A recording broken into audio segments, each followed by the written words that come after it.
In a Morocco torn apart by dynastic collapse, religious divisions, and foreign invasions, a strange figure emerged in the north, a man remembered not for his victories, but for the foreign crown that backed him.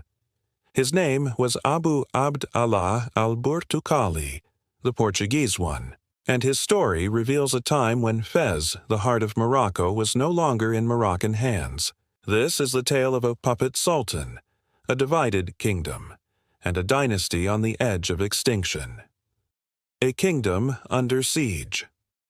The late 15th century was a dark chapter in Moroccan history. The once proud Marinid dynasty had collapsed.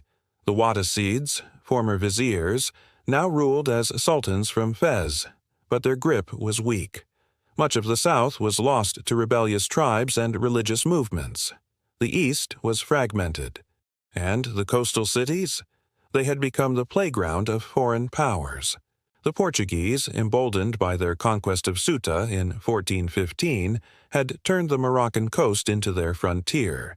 By the late 1400s, they controlled Asila, Tangier, Larache, and even threatened Fez itself. But rather than invade with armies alone, they chose something more clever, installing a puppet ruler. The rise of Abd Allah al-Burtuqali. Exactly who Abd Allah was remains somewhat unclear. Some sources describe him as a nobleman with distant Marinid blood, others as a local figurehead chosen by the Portuguese to challenge the Wattasid's authority.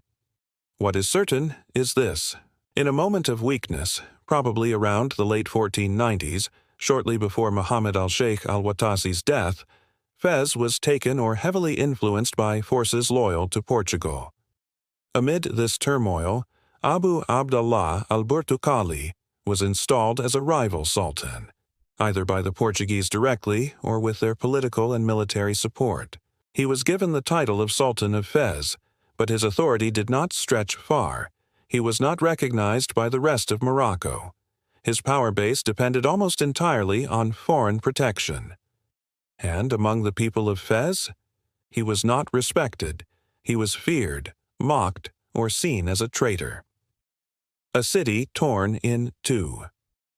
For a brief but turbulent period, Fez became the scene of urban conflict and division. Supporters of the Wattasids, loyal to Moroccan sovereignty, clashed with those aligned with al-Burtuqali and the Portuguese. Tensions ran high. Religious leaders condemned foreign rule. Sufi orders rallied fighters to defend their city's independence. And merchants, the lifeblood of Fez, suffered under the instability. The very soul of Fez was under siege, not from outside walls, but from within. The fall of the puppet. The reign of Abd Allah al-Burtuqali was short-lived. He was unable to unite the region, unable to defeat the Wattasids, and unable to earn the trust of the people. By the early 16th century, the Wattasids regained control over Fez, either through military force or by popular revolt. Al-Burtuqali vanished from history, likely killed, exiled, or quietly removed by his foreign backers once his usefulness expired. But the damage was done.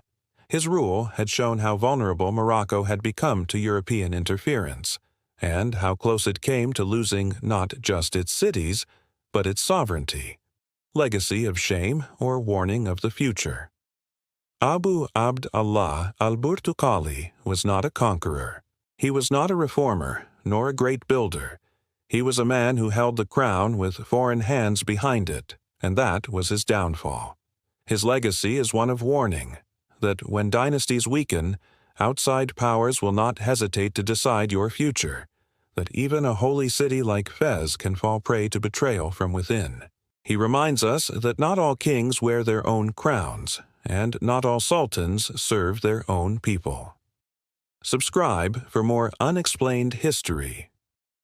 If you want to uncover more hidden stories of betrayal, resistance, and survival in North African history, subscribe to our channel and help keep these forgotten voices alive.